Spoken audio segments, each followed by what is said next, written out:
Hello everyone, welcome to another motovlog on my channel. My name is Marshall3498, and on today's motovlog, is an exciting one that I've been waiting on this for a while now, is my first motovlog with my Insta360, the 3D camera that Insta makes. It is behind me. You may be able to see it in the mirror, maybe, or in the shadow right there.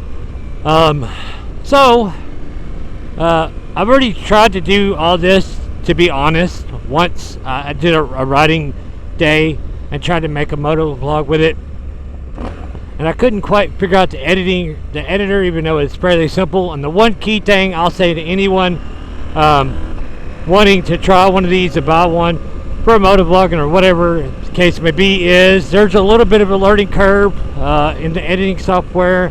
It's fairly easy, but the big thing is you have to once you figure out where you want to have the camera aimed at in the file and zoom around and do all that stuff, you have to put in the editor what they call keyframes. And every time you move the camera just a little bit, you have to start and stop another keyframe, so that way it when you go to export the file, it saves where you had the camera pointing at. Otherwise, if you don't do that, you'll do what I did, try it 3 or 4 times, get it into your editor, whatever you use, and realize that is not the way I aimed it at all. It could be facing, the right way, or it could just be the same way the entire time. Whichever way that that you had it aimed is what it's going to do. Right now, there is a workaround to make it a little bit easier. And I'm going to try this for several videos. I may not use it all the time, but I'm at least going to start now that it's finally springtime here in East Tennessee and the weather is getting nice. Like right now it's 65 degrees, not a cloud in the sky. Gorgeous riding weather, perfect, couldn't ask for any better. But I have to start playing with this camera and the editor both to figure out what all it entails. It's not like a GoPro or whatever. Once you got your settings right and get the angle and the audio right, it's not a once and done kind of thing. It does take a little bit of time, but it is something that I found interesting to use on my channel. Maybe not all the time, like I said, but for something just to change it up a little bit. Not only can you do, whoa, what is this dog doing? It's out in the middle of the road and this car stopped. This is one of my big fears on a motorcycle, is a stray dog running towards you. And this dog seems fairly old, but you never know if they're aggressive or not, and that's the weird thing.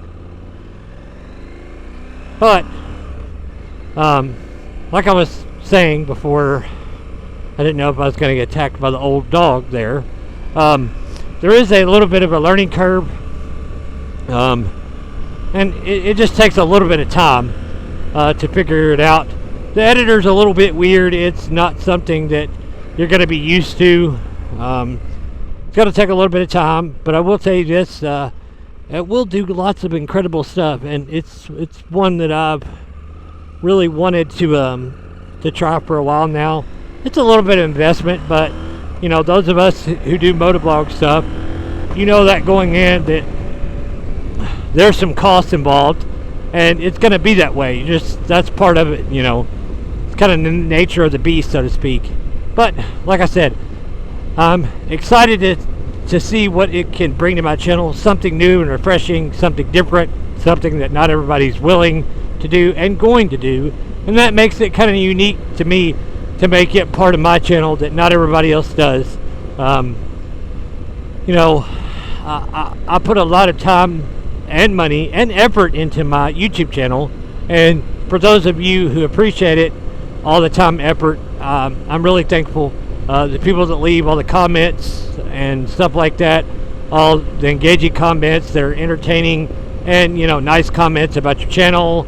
You can tell they attentively watch about the comments, about the content and the topic you're talking about, and it makes it all worthwhile. So thank you for that. Sorry to get on a side note. Back to what this video is supposed to be about, and that is the Insta360.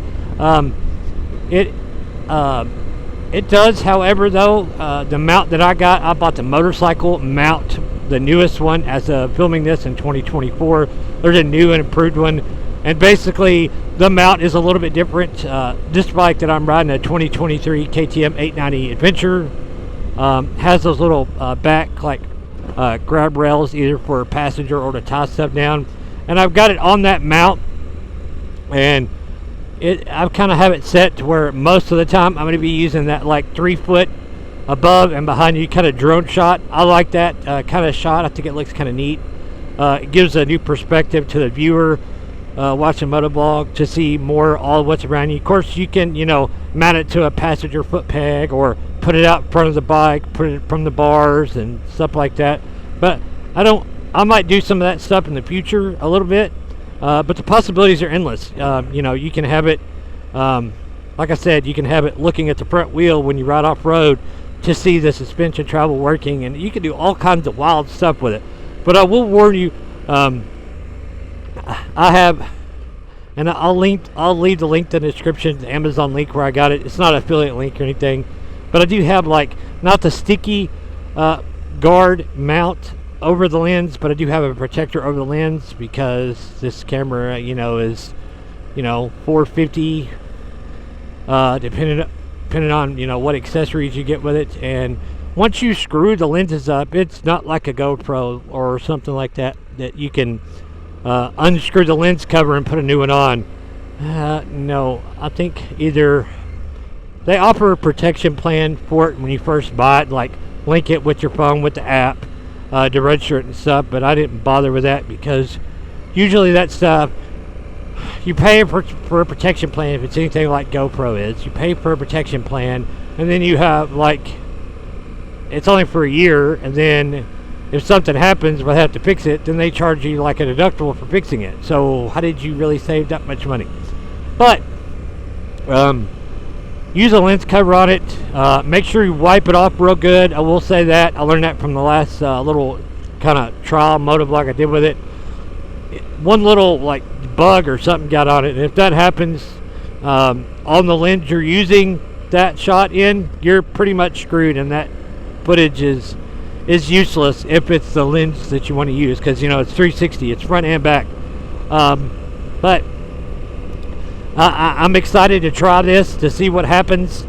I want to continue to use it, learn the software, learn the editor, learn what different places to mount it with, and just, it's another tool that I can use to make my channel unique, like I said, and see what happens to make it authentic and different than anyone else. So on that, guys, if you've not already done so, please like, share, and subscribe. Leave a comment down below what you think about this first motovlog. If it turned out okay, hopefully it does, with new X3 360 Insta360 camera. So on that, guys, ride safe and have fun. We'll see you on the next one. See ya.